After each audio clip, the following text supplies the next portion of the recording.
Welcome to Gentle Anchor, a podcast hosted by mom and son, Michele and Noah. No topic too tender. We talk with honesty, curiosity, and zero taboo. What's up, Driftmates, and welcome back to another episode of Gentle Anchor Podcast. I'm Michele. And I'm Noah. And today's episode is going to be I think it's going to be interesting and fun. We're going to do an episode about the movies that Noah has kind of grown up with. Some of that he's grown up with and some he's discovered a little bit later in his life. But that kind of have taught him some life lessons and why he connects so well with them.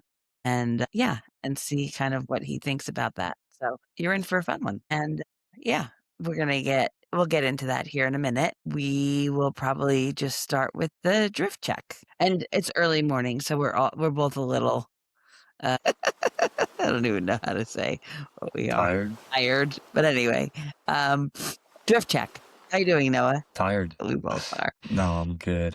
Yeah, super stressed, super busy, but just the way life of a master's kid. Life of a master's student. I feel like there's a wall here, and like but I don't have to do anything today, so I'm just doing homework all day, try to get caught up. So good.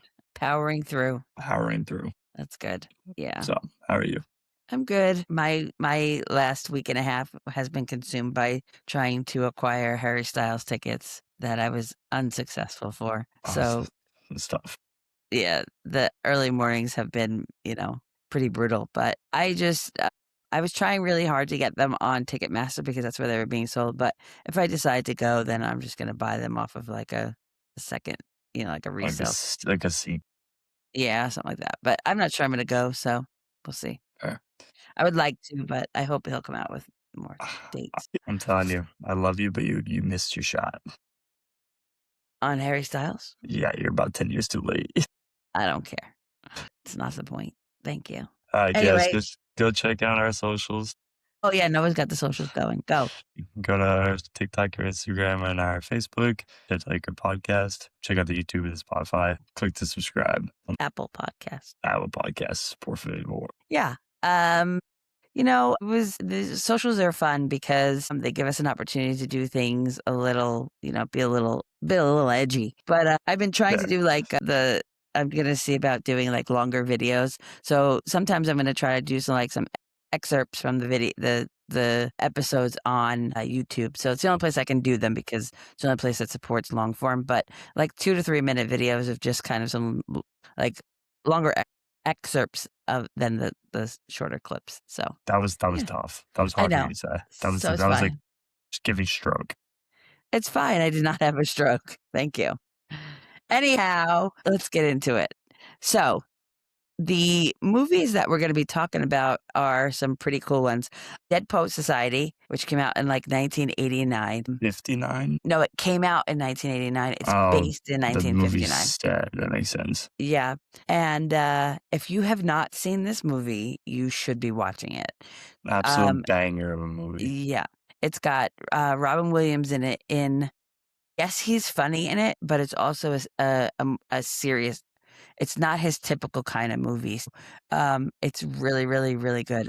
So basically, I kind of did like a synopsis on it, and so I'll tell you what it's about. It's set in 1959 at a prestigious tradition-bound prep school. The film follows English teacher John Keating, played by Robin Williams, who inspires his students to seize the day, carpe diem, is what they say, and think for themselves through poetry and unconventional teaching methods. One of his students, Neil Perry, dreams of acting, but faces crushing pressure from his authoritarian father to become a doctor. I wouldn't say that Neil is the main character in the movie, but he's one of the main characters. It's like, I'd say there's 3 main characters, and he's one of the 3. Yep. When Neil defies his father to perform in a play, the consequences are tragic, leading to Mr. Keating being the scapegoat for the school administration. Because he uses such untraditional ways of teaching the boys, the school board basically thinks, well, it's his fault for what happens to this kid. The film culminates in the famous Captain, My Captain scene ending, where the students stand on their desk in solidarity with their fire teacher.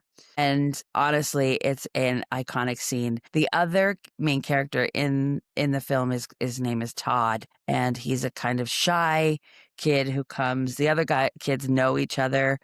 Other boys know each other. Todd comes in new and has to make friends with these, he makes friends with this group of kids, and he's super shy. But by the end of the movie, he becomes the leader of the "Oh Captain, My Captain" scene. It's one of those things where he comes in and, he doesn't know anybody, right? He's just kind of like on his own. He's throughout the entire movie made fun of for being different, right? Yep. He's not your traditional males in that setting, right? They're up his, as she said, his prestigious prep school, all boys school, and they are super conformed to thinking certain ways. Like they have all been taught the same way for however long they've been there. And he comes in and he's just different. Not that Yeah. he's not conformed to society, right? He still is. He's a young boy in that era. Um, and his family taught him certain ways too, but he's just out. He's basically the outcast because he's like thinks differently and is just not the same as And he's quiet. and he's very quiet. Yep, and they're all rowdy kids. Yeah, they're rowdy boys. So So, yeah, it's just really good. It just teaches, like, the thing like, like life lessons. It teaches that it's okay to be different. The fact that, this teacher really showed these boys that life is not always about just being a good student. There's other things that you can do and need to do in your life and stuff. So, yeah. So, Noah, why don't you I mean, we have some prompts and stuff, but if they're not exactly what you want to talk about, then that's okay. Tell me a little bit about why you like this movie. no, this is probably one of my top three movies, top two movies. People think that I'm so weird for saying this is one of my favorite movies. Like that's such like a tragic movie. It And is. I'm like, yeah, okay, but do you guys like recognize like how much it makes you think? I love movies that make me like question the world, Yeah. that bring different thoughts to my mind. They're just kind of like I don't know. I like challenging movies. I like movies that make me think. And Yeah. this is one of those movies that has so much behind it that if you look for it, there's a lot of life lessons in it. Yeah. I don't know, how was I, sophomore or senior in high school when we watched this? Somewhere in between sophomore and senior. I think it's more towards the senior year. Yeah. Yeah, I'm gonna say it was closer to senior year. Yeah. Watched this movie for the first time, and I don't know, it was just I was just amazed the entire time. Like the way that this movie was like put together and the acting was done, it just was really great, Yeah. and it really made me think. I don't know. Yeah. I think that so Robin Williams' character obviously so the class that he teaches is English. It's an Mhm. English class. And so he walks into the classroom the first day and he's like trying to and he's like this vibrant, outgoing guy. And then you have these prep school kids. And, he's like opens the textbook. For one of the first things he does is open the textbook and he literally tells them to rip some pages out of the book. Yeah. And they were all like, wow, like what? Okay. So some of them start ripping the pages out, and the other ones are like, no, we're not going to do that. And so, that's just how he is. He's just a vibrant guy. And he wants them to think for themselves and not use, what everybody else has said in their lives as the basis of who the people they are. He doesn't want to change, the world. He just wants these boys to go out and think for themselves, right? And I think that that's a really good introduction to the movie, and the character and what he does for them. He gives them this kind of like it's okay to be different feeling, right? Do you I relate to any of the characters more? I feel like Todd, honestly. I Yeah, feel like Todd and I would kind of neck and neck, but kind homies. of just homies, right? Yeah. So Todd and I are different in the fact that we are. He was more of that timid, shy person. I'm that outgoing person. But like, I was growing up, I was always afraid of like what people thought. I was always afraid to like to be different because Yeah, I was different. yeah. Like I don't know, I didn't fit in anywhere Mm-mm. really when I was younger and going through school. I didn't like school. I didn't. they have like a group. I had my friends, but we weren't like cliquey or anything. It was just No. like I was just kind of there. And I don't know, like it's kind of a hard thing for a male being a teenager, especially in high school.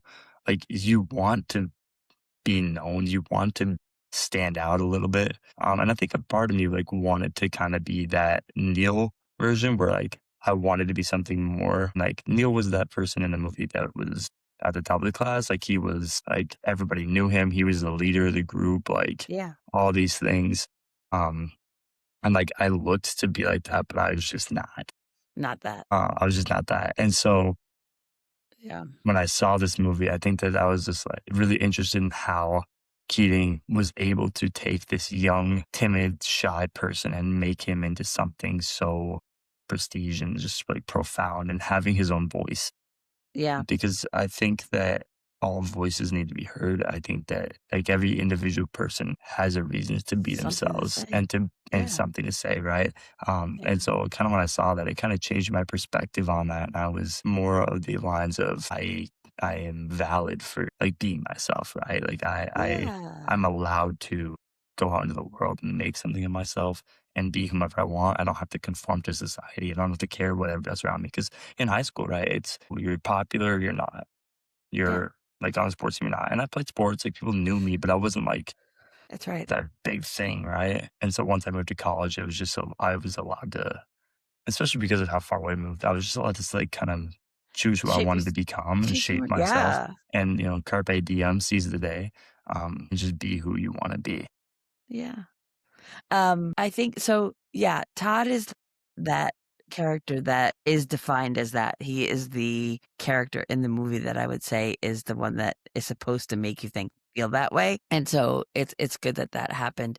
Um, and what happens to Neil is that his parents, his dad, I mean, think about it. It's 1959, 1960. These boys are, in the not depression era, but that era where it wasn't okay to be different. And so Neil's dad had this path for him of becoming a doctor, and he had to do it exactly as he said. And there was no straying from that, right?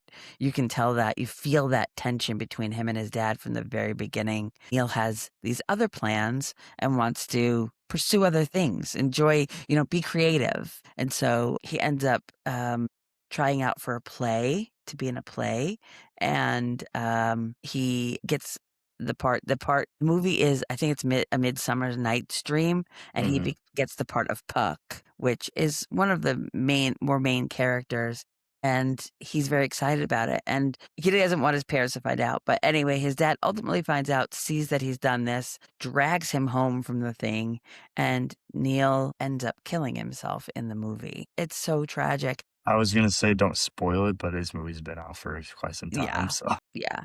And so this happens to Neil, and then Mr. Keating is blamed for it, for all that had happened, because he told the kids to think outside the box. And if Mr. Keating hadn't come along, Neil wouldn't have done this. So basically, they blame Neil. Do you feel like that's valid? No, no. I think it wait, was, you said they blame Neil or they blame Keating? I'm sorry, they blamed Mr. Keating. Yeah, okay. No, they blaming Keating for Neil's death is was by far one of the hardest concepts I think of the movie. I mean, it lead to by far one of the greatest scenes in cinematic history, probably. Yeah. At least my personal opinion. Yeah. Keating should not have been responsible for Neil's death. No. Because he was trying to help them become themselves, right? He was trying to help them find their voices, Yeah. and pursue their own passions despite of whatever their families say. Yeah. Um, and in my mind, that's a role model, right? That's somebody who's pushing you to be Mhm. better. That's the good person in your life. The Yes. people that want you to succeed and want you to become something more. And that was all Yeah. he was doing for them. He was trying to push them to be something else. And I don't think he wanted him to not be a doctor. No, I think he just wanted him to see who he he wanted could him to be. s he also wanted him to stand up to his dad and just saying that I have goals for my life, Yeah. right? Like, I have a vision, Yeah. and I wanna pursue this. Yeah. And I think Oh, that the backlash of that is where he got blamed for that, yeah. right? And I'm not to say that, his dad was the problem either. I just think that that kind of life is very difficult. And, those pressures from parents can be really hard, you know? I mean, it was a tragic movie and it was pretty amazing. And at the end of the movie, Keating is collecting his stuff from the classroom and the classic line. So Todd is struggling with, he has learned so much from Keating and he loves him and he's so grateful for everything that he's given him. And he wants to show Mr. Keating that, he meant something to him. And so Todd takes his little self, stands up on his chair, I'm on it. knows, I'm on a and spinning he's, chair.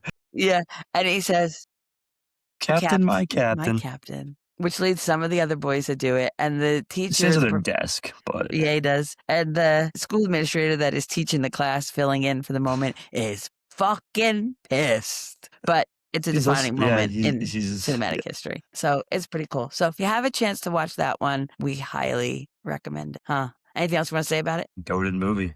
Robin Williams, fantastic. Yep. So yeah. So that's that one, and I'm glad that Noah's learned got a couple of lessons out of it. I really enjoy that movie. So it's one of my I favorites need to as well. watch Good Will Hunting next. Oh, you haven't seen that? That's a good one too. Anyway, I don't want to get it. We have to get through these movies. We have a couple of them to get through. So the next one that Noah specifically said we need to talk about Cars, and I said Guys, okay. we got to talk about Cars. No, Cars is Noah's hands down favorite, right? Yeah, Dead Post Society is my second favorite. Cars is my favorite movie. Is his favorite movie. Uh, so do you want to read the synopsis of this one? Or you Do I want me need to to? read it or can I just give it? You can do whatever you want. Breaking down cars. Lightning McQueen, this hotshot rookie race car, trying to win his first Piston Cup, going from wherever he was all the way to California, ends up in Radiator Springs, a small town off Route 66. It's kind of abandoned and forgotten about. Ends up destroying the road that they have. There's just one mile. I mean, you all have seen Cars, but destroys the road. And then he's forced to repair it as his form of punishment. That's his punishment. It's Poor his guy. punishment. And then McQueen, pissed off, furious about this, just wants to get to California to schmooze with Dynaco. He ends up forming relationships with all the other characters, all the cars, Sally, Mater, Doc. And then he learns through them about the importance of friendship, about the importance of having people in your life and not being alone, because there's a whole scene about him just like feeling like he's super alone. And Responsibility, right? And then he discovers a lot about Doc, who used to be a famous race car. In this few scenes there with that, mentorship is very yeah. huge. And then so he kind of has a mentor. He learns about friendship, about coming together and working as a team, and not being so selfish and becoming selfless. Yeah, he learns that you can't do everything on your own. Like Yeah, it's okay to depend on other people to help you through things, and they're going to care about you just as much if you allow them to. right. I love this movie for multiple reasons. I love the core themes and core values that it has in it. I also just think that it's a goated movie. I think Disney did a great job with this animation, or I guess Pixar, Disney Yeah. Pixar. But it's just, I don't know. There are so many lessons in this movie as well about like friendship, dependability, accountability, responsibility, mentorship, that if you slow down to look at those values and those themes within the movie, you can actually learn a lot from it. And I think Yeah. that growing up watching this movie, yeah, I was like, "Ooh, cars," but Yeah. like I love the themes that are within the movie too. Yeah. So one of the things that I think is interesting is that he becomes like best friends with Mater. Okay, so we had a technical difficulty. Noah tried to show you guys a picture of Mater and didn't realize that he couldn't do that. Anyway, Mater becomes McQueen's best friend in this movie. And I just think if you think about the two characters and how polar opposite they are, right? You have Lightning McQueen, who is driven so gung ho on being the best that he could possibly be. He doesn't care about anything else in this world, right? And then you have Mater, who is this happy go lucky, careful, barefoot, fancy free, just kind of The, like, like most caring la person. di da di da Yeah. through life, but super caring, yeah. And he just wants Lightning to have Fun. fun. He just wants to have fun. He's like, and then he meets Sally, and Sally is like this, like, I mean, she's pretty stern and stuff, and she's She's like, put together, though. yeah, you're not gonna get through me. Like you're this dumbass, shit, kid that thinks he's all this in a bag of chips, and I'm not gonna let you like shatter my exterior, right? Yeah. But after getting to know the person that he is, she kind of feels like, oh, he's actually a good guy, And then of course Doc Holliday is Doug Hudson. Holiday? Hudson. Why did I say Holiday? That's a different character from a different movie. Mm. Doc Hudson is the older guy that used to be a race car driver. He's the mentor. And he's like, yeah, you're a fucking hotshot kid. I know who you are. Been there, done that. Like, you can't race. And so he teaches him some really great lessons about humbling himself. So talk to me about some of the lessons that you like in this movie and why you like them. I think starting off with just, like, kind of getting out of that shell of thinking that it's me, me, me Yeah. versus, like, us. Like, just letting go of having expectations of being the best, letting go of having expectations of needing to be this hotshot individual, and just kind of being a part of society, right? Yeah. Obviously, going back to the post society, having your own life, but Yeah. still, like, understanding that people around you matter and, like, you can hurt people's feelings very quickly, which McQueen does. Yeah. He tells them how much he hates their town, tells them how much that they're crazy, and just like how much he's better than them and all the things. And I think the most influential character in this movie is Mater, though, Yeah. because and Sally's super important. Sally takes him aside and like talks to him about things. And as we said, Doc is his mentor. But Mater is the first car that really allows McQueen to be heard, and he kind of takes him under his wing and it's just like, you and I are going to be friends and I'm going to teach you all the things. And even though Mater doesn't realize what he's doing because he's just this happy-go-lucky kind of, I'm just here to have fun. No.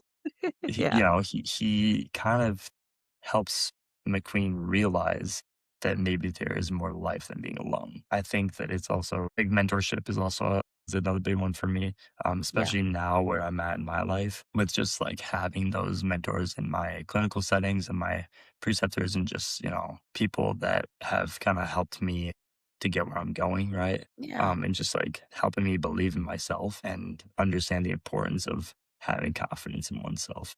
Yeah.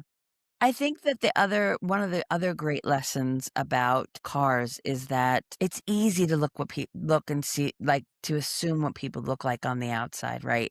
Because you have these characters like Mater, you have all the other different cars that have this certain persona on the exterior, right? So it's easy to just say, that person or that someone looks like that, so that means that they're this way, right? Right. But I think that what Lightning McQueen learns is that it really doesn't matter what you look like on the outside. It's the person that you are on the inside, right? Right. Like, I mean, for example, that Mater character is this rusty old car, right? But look at what it teaches him. Look at where Yeah. it leads him. And same thing with some of the other cars. Like Luigi's this little teeny tiny car, but he's fast as hell to change a tire, you know? That's Guido, mom. That's Guido. See, sorry. You Oh, get it. Luigi said it at the times. Luigi sells the tires, Guido puts the tires on. So Pete stop. Guido is the little guy that like nobody expects to be fast as shit, and he is, right? That was a crazy lesson, and I was like, size doesn't matter. It's all about Size? skill. That's right. So there's a good one too. So yeah, so I think that there's a lot of underlying little life lessons in that one. So if next time you watch Cars, see what you find out. And if you watch it and you are watching our podcast or there's something that you picked up, let us know what you think on that one. And if you want an even crazier movie, Cars 2. Cars too. Okay, so it's about that time for What's Your Take? Bum, bum, bum, bum. You forgot. I got one. We'll do one. We're going to run a little long anyway, so we'll just do my one. Are you ready? Yeah, Because last time you did really well with this, and slow walkers got a bad rap. they did. I know. What is your take on people who refuse to use turning signals. It's not my biggest pet peeve, but it's a it's important just for driver safety. Do you have an opinion about people that don't use their signals? I mean, they piss me off, but, like, Yeah. I'm more of the, like, just, like, on the safety side. It's not that I don't care you do that. I just if I'm driving behind you and you don't tell me that you're signaling, you gotta, like, get over the last second, or if you're trying to come into my lane without signaling, it's a matter of It safety. If there's nobody around, I couldn't care less, but oh. It drives me nuts. It drives me motherfucking nuts. Like, I cannot stand when people don't use their signals. To me, honestly and truly, not using your signals, like, signifies to me that you're a bad driver. It does. I'm like, yeah, "Oh, okay." Like, you think that you're better than everybody else. You're on the road and you're gonna use your fucking signals, yeah. and I you're a mean, bad like, driver. sometimes you generally forget. Yeah, that happens. Oftentimes, like, I see people that aren't using their directionals or whatever signals. Yeah. They're, like, going in and out yeah, they're weaving every honestly, like, I've done that, but I always use my directional. So, anyway, that was the quickest, blah, blah, blah. So, the quickest what's your take, but no, we'll try to be better about that because that was the last yeah. Anyway, the next movie we're gonna talk about and I have to tell you, these next 2 ones I've not seen. So, I will have to rely on you to do your best to I actually have, prompts and stuff, but I've not seen You these haven't movies. seen these movies? No, I suck, I know, but I will need to watch them. Maybe I'll watch them and come back to you and tell you what I think, so. Mhm.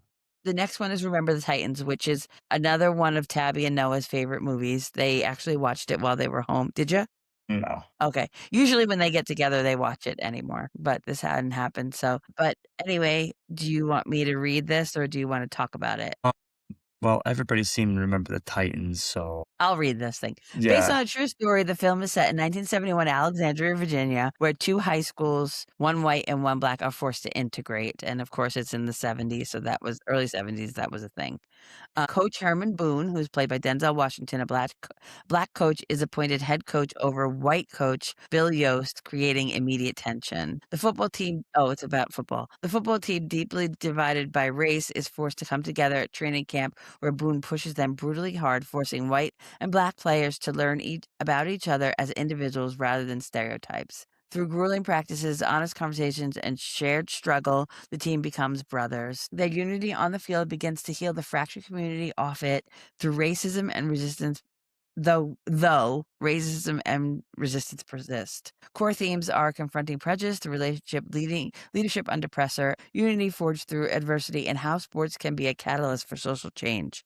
And it is one of those movies I do know, obviously I've heard about it and I know a lot about it from you and Tabby, but I think that that was such a common theme back, obviously, between black and white communities and stuff like that. It was like civil rights. That was the civil rights movement, really, in the 60s and early 70s. And so this concept of trying to integrate this school was really deep. And so, Noah, why don't you talk to me about what this movie is and what lessons it has in it and what you get from it every time you watch it? I mean, I know you relate to it a lot because of the sports part, but talk to me. Talk to me, Goose. Another great movie.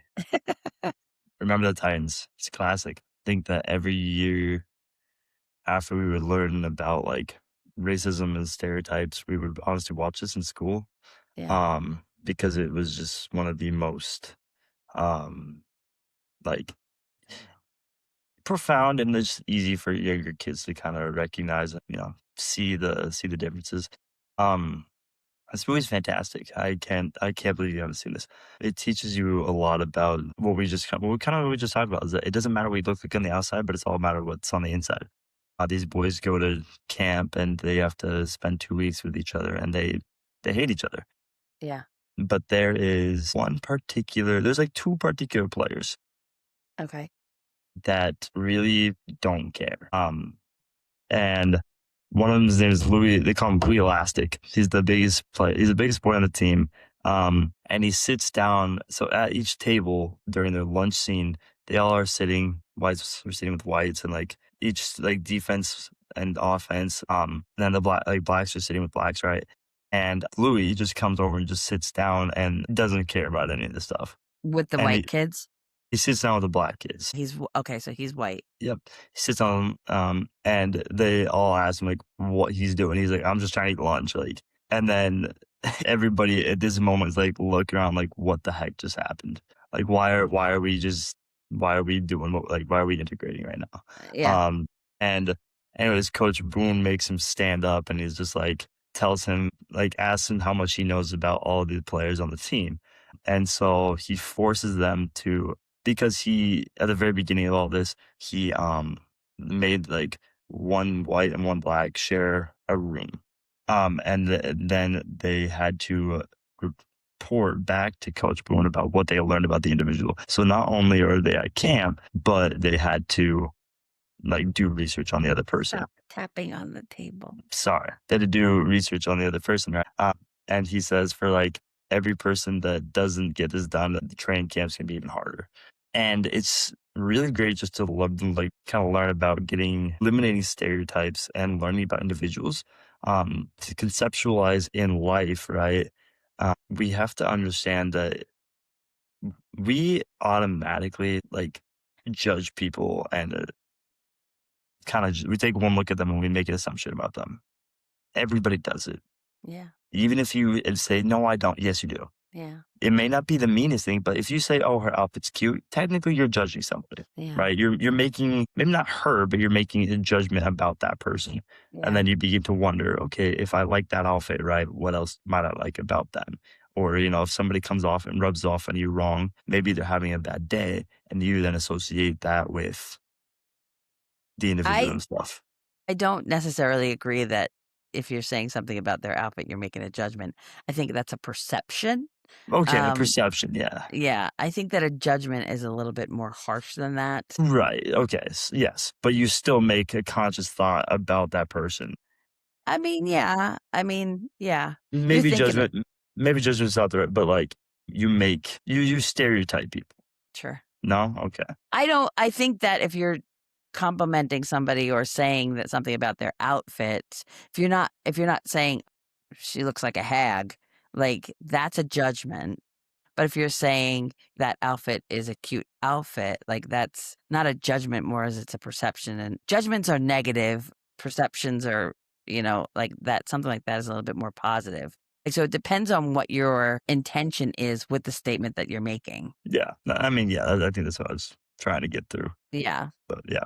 But anyways, like this movie kind of teaches you to get past what you look like on the outside and care Yeah. about who you are on the inside. Yeah. And then they unite, and in the movie Jerry and Julius are kind of the two main characters. Jerry is white and Julius is black, and they are both on the defensive side of the ball, and they hate each other.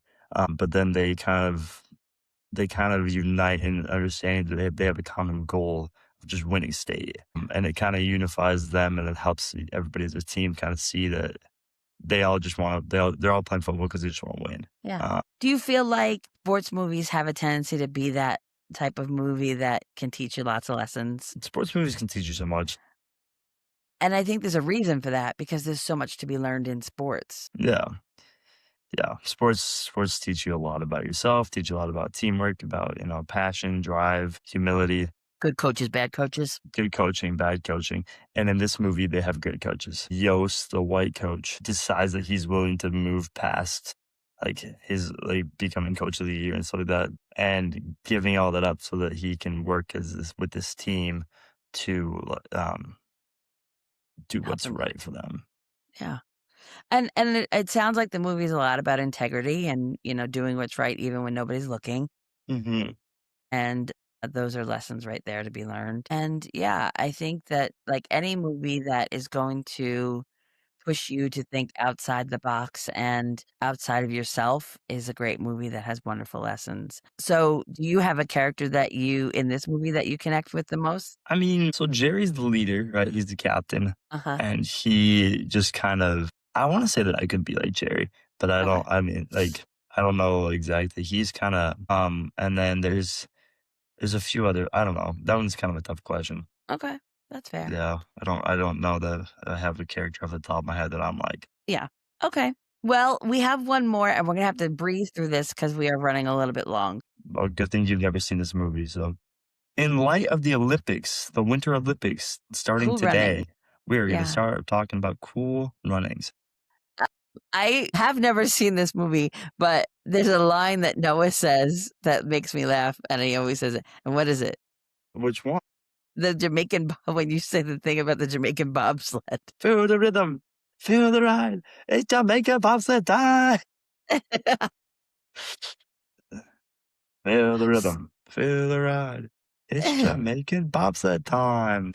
So, um, okay, so So it's this movie, actually you go okay. ahead. No, you. I'd say this movie starts off with this dude is trying to make it to the Olympics as a for like a track athlete, and he tripped during his qualifying race, which then crushes his qualifying dreams. But he wants to make it to the Olympics so badly that he tries to figure out what sport he can do. And he's not making it for the running, so they look into different winter Olympic sports, and the only thing that he's really good at is running. And they're And that's Jamaican. and they're Jamaican, so that's I think Ah, that's the funniest part about this is that in Jamaica and there's no snow, and so they find this guy who I don't even remember his name. Darius, yes, Rice? Rice, D Rice. Is it Darius He or Darice? I think it's Darius. I haven't seen this movie in a while, but he recruits a bunch of ragtag teams of Jamaicans. The guy who tripped him, so he was also trying to make it to the Olympics. They got taken and they tripped. Yule and then Sanka. And it's just this funny movie about them trying to make it to the Olympics. They recruit this like other Olympian that used to coach, and he helps them learn how to be on a bobsled team and how to get to the Olympics. And it's I don't know, it's funny. It is loosely based on a real story, like a true story. They were the first Jamaican bobsled team in Olympic history in 1988, and they actually made it there, so that it's pretty cool. And I don't know how they did, but I guess it says that they crashed on their final run and Yeah. actually like carried their bobsled across the finish line, Mhm. which people were astounded by, and there was a standing ovation and stuff. And so Yeah. people really They appreciate crashed, and then they all got out of the bobsled. It was something that was, like, tipped over, but they just carried it across the finish line, and it picked was it up really and drive it. yeah. So I Those things think are that heavy. yeah, I think that the core lessons to be learned in this movie are that determination can get you anywhere, number one. Number two, like, don't judge a book by its cover. Again, like, just because people say you can't do something doesn't mean you can't. That, integrity obviously is one of them. And what really, even though these guys didn't win, just does that, I would say that's success. Just, success doesn't necessarily have to mean becoming number one, being number one. Success, shows Success its stands on face. the fact that they did something that has never been done before, And they, right? you know, and They took it on, they they took achieved a something for chance. themselves. Yeah. So tell me a little bit about the movie and what makes it so good for you. I It's have this hilarious. itch. Okay. It's It's funny. funny. It's so Yeah. funny. John But it Candy's in it, right? yeah, Okay. he's John the Candy. coach. Yeah, He's he's the coach. hilarious. Um, his name is Irv. Okay. The reason that he wants to get back to he's a little bit selfish. He doesn't want to help them, but then he does, and then he realizes that if he gets them back to the Olympics, he too can get back to the Olympics, and he like wants to make a redemption for himself and his name because he had a whole like scandal, and so and they kind of find that out, and they stop trusting him for a little bit. It's a really good movie. I don't know. I recommend. I think that it's yeah, and right is. Rice wants a gold medal so badly, but Irv, the coach, tells him that a gold medal is a wonderful thing, but if you're not enough without it, you'll never be enough with it. Yeah. And it kind of that is a major line of the movie, I think, because it influences your thoughts on like why does winning this item, this tangible thing, make you feel like you're going to be a better person than like who you are already without it? Because if you're not confident in yourself and who you already are, why does this thing all of a sudden make you feel that you're going to all of a sudden be confident who you are? Right. Yeah. So if you can't be something without something, like if you can't be somebody with nothing, how do you expect to be somebody with everything? Right. It's Yeah. kind of a concept there. And it's just learning that you don't need to have all this fancy stuff to be somebody. What matters is who you are on the inside again. That's fair. Also, if you face mockery in your life, because they do, Yeah. it doesn't matter. You just do you. Yeah. Did it teach you anything about like relationships and friendships and Friendships are the most important thing. Through teamwork and friendship, they make something possible.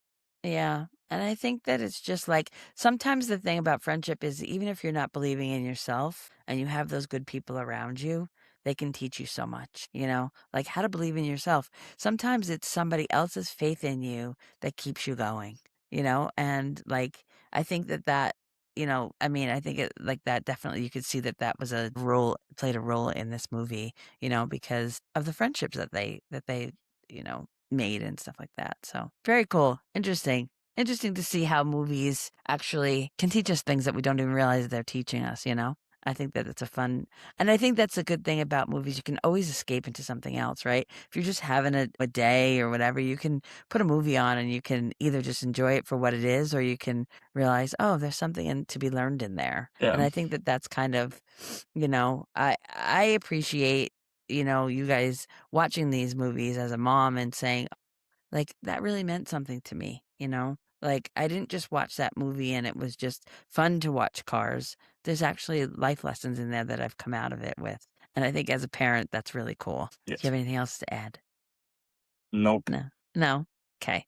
Well, that is going to wrap up another episode of Gentle Anger Podcast and our dear friendly Driftmates. We are so appreciative of you guys that you hang out with us and are enjoying our episodes, which we hope you are. And this one ran a little bit long, but I thought it was important and a super fun topic to talk about. So if you have any comments, questions, you have topics that you want us to talk about, nothing is off limits for us. We'll do it. We'll talk about it. We don't care. So drop us a comment, drop us a hello, whatever you want. Drop us a Jamaican flag, like whatever. So thanks again. And Noah is going to just say goodbye. Goodbye. Is that it? Okay. Noah doesn't like his little, ending thing. So he's decided that he's going to try to figure something else out. So goodbye it is today. And we just want you to know that we appreciate you listening. Every voice needs a safe harbor. Until next time, stay anchored in connection. Bye bye.